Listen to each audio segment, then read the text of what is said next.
Well, hey there. This is Roy Biancalana, and welcome to the Attraction Factor video series. Over the next couple of weeks, I am going to invite you to consider 5 questions that clear the path to authentic intimacy. And that's the perspective that we're taking with this series. What is blocking us? What barriers have we unconsciously created or are experiencing? Or how might we be sabotaging ourselves from finding the relationship that we would most like to be in? So this is sort of the philosophy that an old mystic poet named Rumi shared.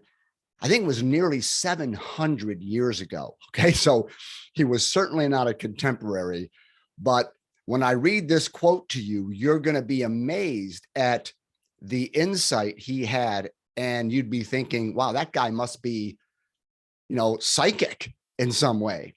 So this is what he said. He said, your task is not to seek for love, but merely to seek and find the barriers within yourself that you have built against it. Do you hear that? He's saying you don't need to look for love because love is sort of the nature of reality. You need to seek the ways in which you might be blocking it. And so that's what this series is all about. 5 questions that you need to consider if you want to clear the path to authentic intimacy. And the first question is powerful. All of them are powerful, but I put this one first because it might be the most important one. And the question is this: are you complete with former lovers? Are you complete with former lovers? Now, this topic of being complete has a lot of tentacles to it. There's a lot of branches that come off of that tree.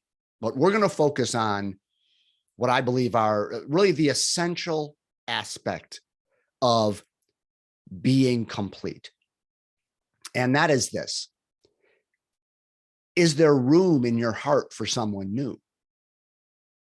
Right? Think of your heart as a room, a space. Is there anybody still in there? If there's anybody still in there, there isn't room for something new. There isn't room for someone new. So the first step to clearing the path to authentic intimacy is to make sure nobody else is in your heart so that you have space for love to appear. You follow me? Now, what does it mean to make room in your heart?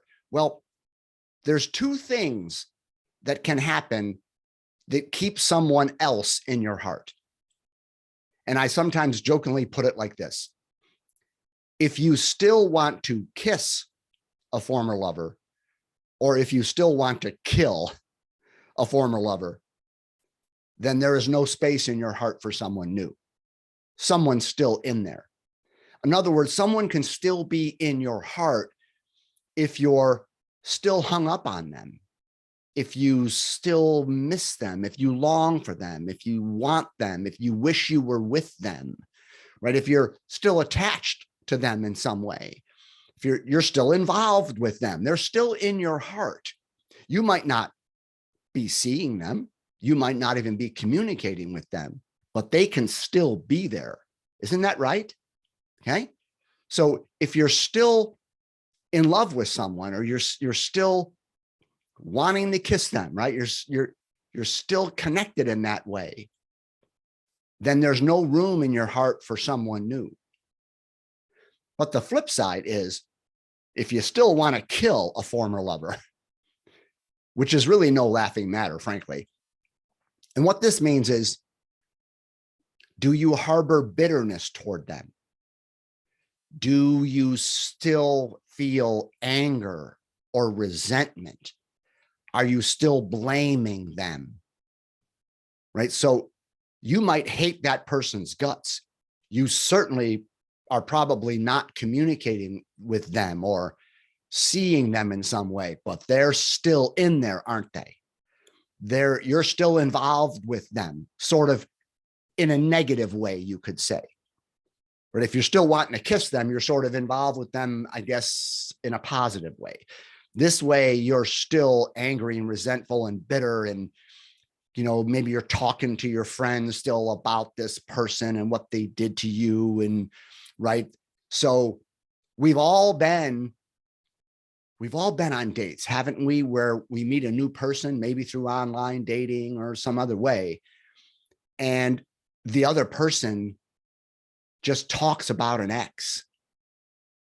And maybe you sense they talk about an ex with a kind of a longing, like they wish they hadn't broken up. And that will make you, sort of hesitate. Or maybe they talk about an ex and they're just complaining about them and blaming them and telling you the sad story. And you can feel that they're still bitter and they're still angry and so forth. And you're like, whoa.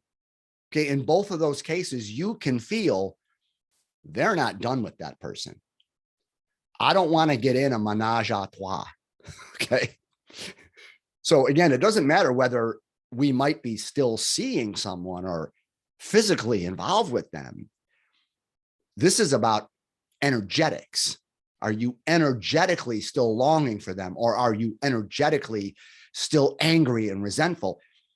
If you are, then what that means is there isn't any space in your heart for someone new. Now, this isn't a bad thing. It's pretty normal to maybe be hung up on someone who dumped you. It's pretty normal, perhaps, to still feel a lot of rage or anger or bitterness if someone dumped you or cheated on you or gaslighted you or somehow the relationship fell apart, right? So it's not wrong or bad to still want to kiss or kill a former lover.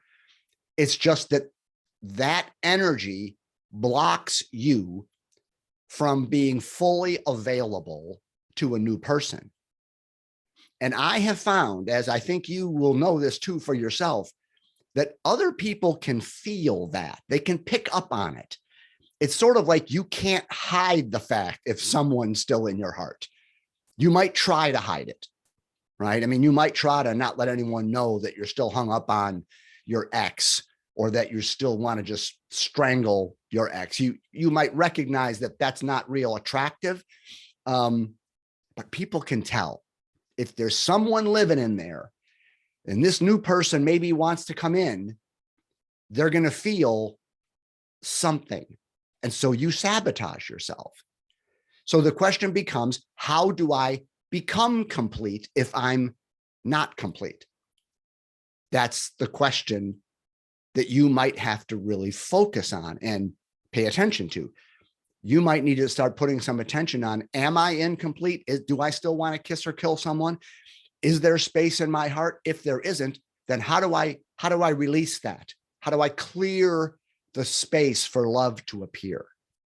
Okay. Now, we're not getting into that in these videos. These videos are going to be short and quick.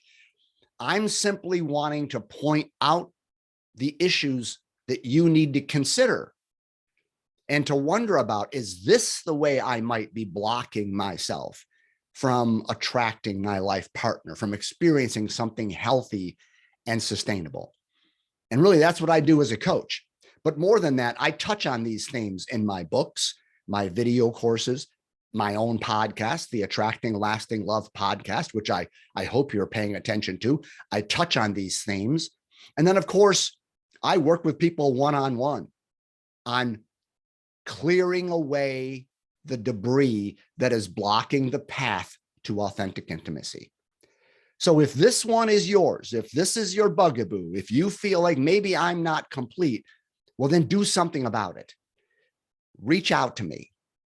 Let me help you with this, because when you make space for love to appear, well, love appears. All right.